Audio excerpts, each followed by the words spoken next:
Good morning everyone.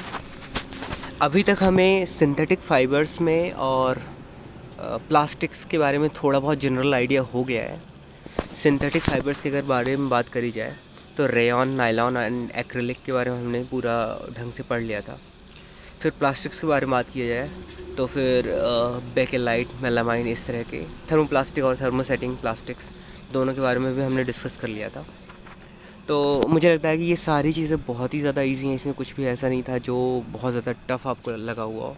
इसमें कुछ भी ऐसे कुछ टेक्निकल टर्म्स इसमें नहीं थे, कुछ मैथमेटिक्स भी नहीं थी।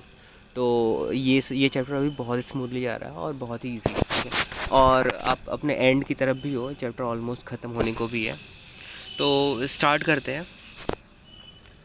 टॉपिक का नाम है plastics as materials of choice. Materials of choice क्यों बोला जा रहा है, उसके पीछे रीज़न ये है कि प्लास्टिक्स का हमेशा ही हमारे पास एक ऑप्शन हो सकता है। मतलब जब भी हम अगर हम चाहें कि प्लास्टिक हम छोड़ सकते हैं तो उसका हमें ऑप्शन दूसरा मिल सकता है। वो बात अलग है कि प्लास्टिक के कंपैरिजन में उसको अगर हम रखें तो जो है वो थोड़ा सा ज़्यादा एक्सपेंसिव हो सकता है, या फिर वो ईज़िली क्या कहते हैं ईज़िली जो हमें अवेलेबल नहीं हो सकता है, ऐसा करके भी हो सकता है। ठीक है, तो मेन रीज़न तो कहीं ना कहीं यही होगा कि उसकी अवेलेबिलिटी कम होगी तो फिर उसका दाम ज़्यादा होगा। यही रीज़न है कि हम प्लास्टिक को ज़्यादा प्रेफर करते हैं over other materials which are biodegradable. तो बायोडिग्रेडेबल मटेरियल्स क्या होता है उसके बारे में हम शायद आगे बढ़ेंगे। तो अभी इस टॉपिक पे ही फोकस करते हैं। टॉपिक में कह रहा है प्लास्टिक इज़ नॉन रिएक्टिव। जो बायोडिग्रेडेबल जो सब्सटेंस या बायोडिग्रेडेबल टर्म है ये आपको वैसे पहले से पता होगा, और नहीं पता है तो ये जो प्लास्टिक इज़ नॉन रिएक्टिव, इसी का जस्ट अपोजिट केस है। मतलब वो चीज़ें जो होती हैं वो थोड़ी सी ज़्यादा रिएक्टिव होती हैं तो वो डीके होना स्टार्ट हो जाता है उसमें।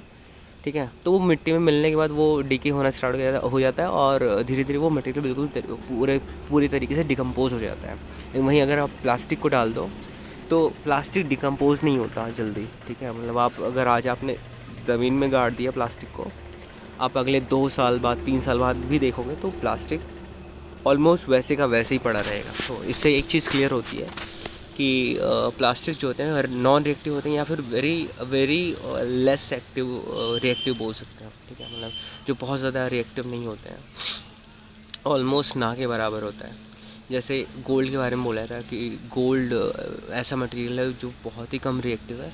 यही रीज़न है कि उसका शाइन काफ़ी दिनों तक बना रहता है, उसका कलर वैसे का वैसे रह जाता है, उसके ऊपर कोई जंग नहीं लगता जैसे दूसरे मेटल्स होते हैं।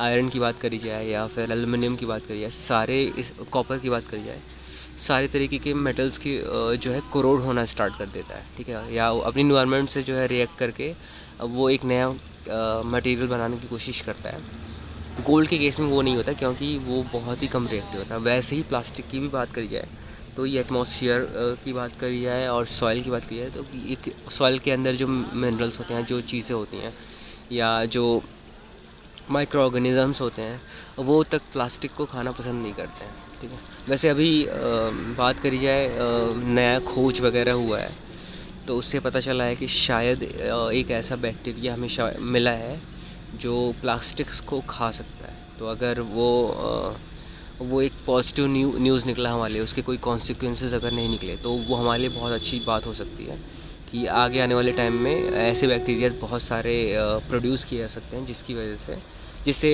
जो प्लास्टिक्स को डिके करने में बहुत ज़्यादा हेल्प करें। ठीक है, तो पढ़ते हैं इसके बारे में क्या लिखा हुआ है। प्लास्टिक इज़ नॉन रिएक्टिव में कह रहा है metals like iron get rusted when left expose to moisture and air, but plastics do not react with water and air, they are not corroded easily, that is why they are use to store various kinds of material including many chemicals. तो plastic जो है non reactive होता है, जैसा कि मैंने अभी पहले बताया था कि आयरन हुआ, एल्युमिनियम हुआ, कॉपर हुआ, तो जो भी मेटल्स होते हैं वो खास करके उसको अगर एयर मिला तो उससे भी रिएक्ट कर जाता है, वाटर मिला तो उससे भी रिएक्ट कर जाता है। लेकिन वहीं प्लास्टिक की बात करिए तो प्लास्टिक किसी चीज़ से रिएक्ट नहीं करता। यही रीज़न है कि इन प्लास्टिक्स में हम केमिकल्स भी रखना पसंद करते हैं, क्योंकि केमिकल्स जो है वो हाईली रिएक्टिव हो सकते हैं। पता चला कि जिस बर्तन में मैंने रखा वो बर्तन भी ऐसे मटेरियल का बना है जो केमिकल्स के साथ रिएक्ट कर जाता हो जल्दी से। तो उससे पता चला कि जो केमिकल हमने उस बर्तन में रखा था या कंटेनर में रखा था, वो केमिकल रह ही नहीं गया, वो कुछ और ही बन गया हो। तो उस चीज़ को अवॉइड करने के लिए हम प्लास्टिक्स में रखते हैं। और वैसे अगर हम लैब्स की बात करें, केमिकल लैब्स, केमिस्ट्री लैब के बारे में बात करें, तो आपने कई जगह पे देखा भी होगा, बहुत सारे एड्स देखा हो, बहुत सारे वीडियोस देखे होंगे। तो उसमें वो खास करके जो ग्लास होता है, कांच का ग्लास होता है, उसमें रखना प्रेफर करते हैं। और वो ग्लास का एक और ख़ास बात होता है कि उसका जो सरफेस होता है वो बहुत स्मूथ होना चाहिए, ठीक है। अगर सरफेस रफ़ है तो वहाँ पे केमिकल्स का रिएक्ट कर जाना या रिएक्ट करके कुछ नया मटेरियल बना देना, उसके चांसेस बहुत ज़्यादा होते हैं। इसीलिए इस तरह के केमिकल्स को खास करके स्मूथ कंटेनर्स में ही रखा जाता है। हल्का सा भी कोर्स हुआ या फिर रफ़ सरफेस हुआ किसी भी कंटेनर का, तो वो उससे रिएक्ट कर सकता है, ठीक है। यही रीज़न है कि हम कांच के ग्लास में रखते हैं, क्योंकि जनरली हम जो है, अगर आप देखोगे तो कांच के जो भी ग्लास होते हैं, किसी भी तरह के ग्लास आप देखोगे, उनका सरफेस बहुत स्मूथ होता है। वहीं अगर आप कढ़ाई वगैरह देखो तो उसका सरफेस थोड़ा सा रफ़ होता है, मतलब पूरा इवन नहीं होगा, स्मूथ नहीं होगा, ठीक है। तो यही रीज़न है कि हम ग्लास प्रेफर करते हैं। और ख़ास करके जो केमिस्ट्री लैब्स होते हैं उसमें बोरोसिल के ग्लासेस होते हैं। तो अगर आपके स्कूल में लैब वगैरह स्टार्ट हो जब भी, तो आप वो सारी चीज़ें देख पाओगे कि जो भी उसमें कंटेनर्स होते हैं, जिसमें कोनिकल फ्लास्क हो सकते हैं, राउंड बॉटम फ्लास्क हो सकते हैं, ठीक है। जिस भी तरह के वो होते हैं कंटेनर होते हैं, वो सारे के सारे स्मूथ सरफेस होते हैं उनके, मतलब ऐसा कोई सा भी आपको कंटेनर नहीं मिलेगा जिसका सरफेस स्मूथ ना हो। तो मुझे लगता है ये चीज़ आपको क्लियर होगा। और आपको वैसे ऑलरेडी आइडिया था इस चीज़ के बारे में, यहाँ तक कि प्लास्टिक जब उसको जलाया जाता है तो भी वो गलने में टाइम लगता है, और गलने के बाद भी वो पूरी तरीके से ख़त्म नहीं होता है, उसका रेसिड्यू नीचे बच जाता है, वो ब्लैक कलर का होता है, वो जो एक जगह पे ही इकट्ठा हो जाता है। तो इससे हम बता सकते हैं कि प्लास्टिक को डिस्ट्रॉय करना या बिल्कुल पूरी तरह से डिग्रेड करना, बायोडिग्रेड करना ऑलमोस्ट ना के बराबर है। एटलीस्ट अभी तक का जो हमारा मतलब जो जनरल चल रहा है उसके हिसाब से तो यही है। बाकी जो रिसर्च वगैरह हो रहा है उस पर भी बाकी बहुत सारी चीज़ें शायद रह गई होंगी, बहुत सारे एस्पेक्ट्स देखने को रह गया होगा। इसी चक्कर में इस चीज़ को वाइड लेवल पे हम वाइड लेवल साइंटिस्ट लोगों ने मतलब यूज़ करने को शायद परमिट नहीं दिया होगा, ठीक है। तो बहुत सारे रेगुलेशंस होते हैं, उन सारे रेगुलेशंस को फॉलो करना होता है, उसके बाद ही कोई नई टेक्नोलॉजी एक आम इंसान के पास तक आ पाती है, जनरल पब्लिक के पास तक आ पाती है, ठीक है। तो उन चीज़ों के बारे में तो हम बाद में ही बात करेंगे, या हम क्लास में भी बात कर सकते हैं। अभी तो मतलब ऑनलाइन क्लास में वैसे भी हमारे पास लिमिटेड टाइम होता है, तो जितना ज़्यादा हम कंटेंट जो है कंटेंट ड्रिवन ही मेनली जो है वीडियोस होते हैं, तो इस तरह की हम फालतू बातें कम ही करेंगे। आगे बढ़ते हैं। इसमें अगला टॉपिक है plastic is light, strong and durable. तो प्लास्टिक की ये जो प्रॉपर्टीज़ हैं उनके बारे में ही बात हो रही है। अभी हमने प्रॉपर्टी पढ़ी कि प्लास्टिक जो है नॉन रिएक्टिव होता है। Second property is plastic is light, strong and durable. ये भी वन ऑफ द रीजंस है जिसकी वजह से हम प्लास्टिक को प्रेफर करते हैं over other materials, over other containers और other things made out of other materials. इसके बारे में कह रहा है कि since plastic is very light, strong, durable and can be moulded into different shapes and sizes, it is used for various purposes. Plastics are generally cheaper than metals. They are widely used in industry and for household articles. तो आपने मतलब अपने आसपास के surroundings को अगर आप देखो तो मतलब ऐसा पॉसिबल ही नहीं है आज के टाइम पे लगता है कि आप प्लास्टिक के बिना रह सको। यहाँ तक कि जो भी आपके जो आपका जो फ़ोन है जिसके बिना आप बिल्कुल रह ही नहीं पाते, अगर एक दिन आपको फ़ोन बिना इंटरनेट के दे दिया जाए तो भी आप शायद नहीं रह पाओगे। आप मतलब आपको चूल मचेगी कि जो है अब क्या करें, कुछ करने को है ही नहीं, ठीक है। तो वो जो आपका मोबाइल फ़ोन है वो तक जो है प्लास्टिक का बना हुआ है। मोबाइल फ़ोन के अंदर अगर मान लो मोबाइल फ़ोन की बॉडी की बात करिए, वो आज के टाइम में बहुत लोग तो मेटल का देने लगे हैं। उसके अलावा उसके अंदर जो बॉडी के अंदर के जो बहुत सारे पार्ट्स हैं, बहुत सारी चीज़ें हैं जो भी उसके अंदर छोटी छोटी चीज़ें लगी हुई हैं जिनको असेंबल करके वो मोबाइल फ़ोन तैयार होता है, वो सारी चीज़ों में काफ़ी चीज़ें प्लास्टिक की होती हैं, ठीक है। तो प्लास्टिक जो है वो वर्ल्ड लेवल पे इतना ज़्यादा इसलिए यूज़ किया जाता है क्योंकि वो हमेशा चीपर होता है। ऊपर से उसको हम इलेक्ट्रिसिटी और हीट का जो है इंसुलेटर मानते हैं, तो एक तरीके से वो हीट भी बहुत ज़्यादा नहीं करता। सोचो अगर आपके फ़ोन में जो भी चीज़ें हैं सारी चीज़ें मेटल के होते हैं, तो फ़ोन तो बहुत जल्दी हीट कर जाता, बहुत ज़्यादा गर्म हो जाता। प्लास्टिक होता है तो अगर इतना गर्म हो जाता है, तो मेटल का अगर होता तो कितना ज़्यादा गर्म होता, ठीक है। तो यही बहुत सारे रीज़न्स हैं जिनकी वजह से ये चीज़ें जो है प्लास्टिक की होती हैं। अदरवाइज़ क्या होता है, मेटल्स रिलेटिवली महंगे होते हैं प्लास्टिक से। तो जहाँ पे आज आपका फ़ोन 7-8 हज़ार रुपये में ख़रीद ले रहे हो, वहाँ पे शायद अगर सारा का सारा मेटल का होता तो वो रिलेटिवली बहुत ज़्यादा आपको एक्सपेंसिव पड़ता, ठीक है। और इसके अलावा तो मुझे लगता है कि आपको ये सारी चीज़ें ऑलरेडी पता है, तो कुछ भी ऐसा नहीं है जो आपको नहीं पता है, जो मतलब ऐसा कुछ मतलब कुछ नया आपको मिलेगा। ये आगे आने वाले चैप्टर्स हैं, उसमें आपको बहुत सारी चीज़ें मिलेंगी, खास करके जो ऑर्गेनिक केमिस्ट्री होता है या इनऑर्गेनिक केमिस्ट्री होता है, उसमें आपको काफ़ी सारी चीज़ें मिलेंगी सीखने को, जो शायद आपने नहीं पढ़ी थी पहले।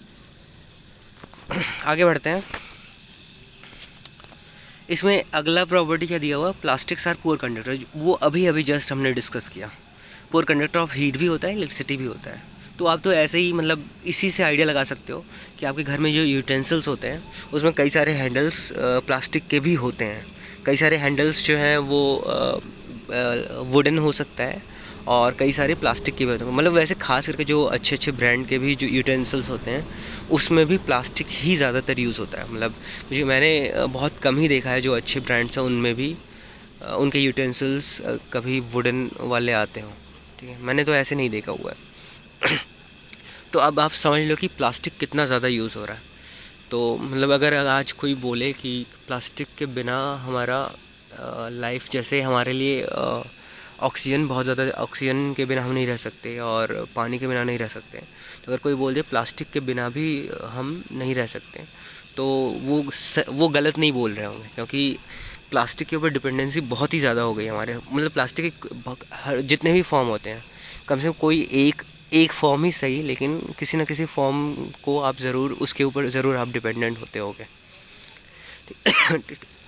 यहाँ तक कि आपका जो टीवी होता है वो सारा भी प्लास्टिक का ही होता है। मतलब जो भी आप, जो यहाँ तक ये सोचो आप कि जो ग्लास होता था वो सैंड का बनता है, ठीक है।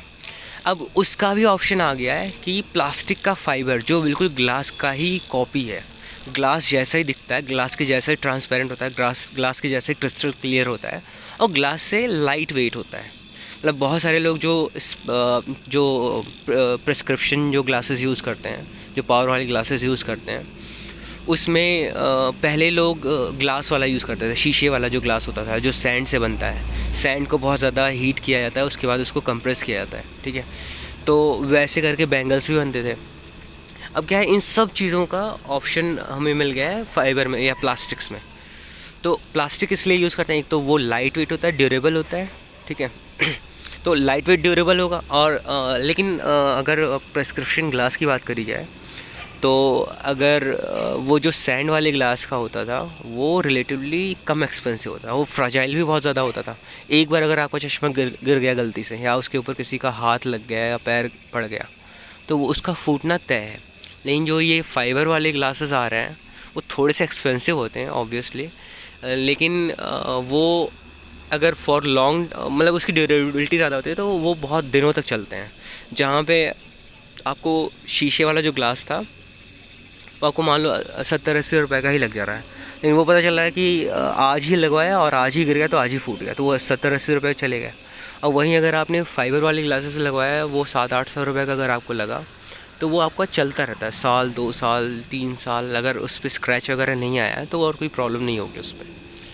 तो ऐसे आप समझ सकते हो कि प्लास्टिक के ऊपर या फिर फाइबर्स के ऊपर, जो भी प्लास्टिक मटेरियल्स हैं उनके ऊपर हमारी डिपेंडेंसी इतनी ज़्यादा क्यों है। उसके पीछे रीज़न ये है कि हमें जो है वो रीज़न्स देते हैं, ये हमारे लिए कॉस्ट इफेक्टिव होता है, ठीक है। तो आज के लिए इतना रहने देते हैं, बाकी हम नेक्स्ट लेक्चर में कंटिन्यू करेंगे। तब तक के लिए थैंक यू।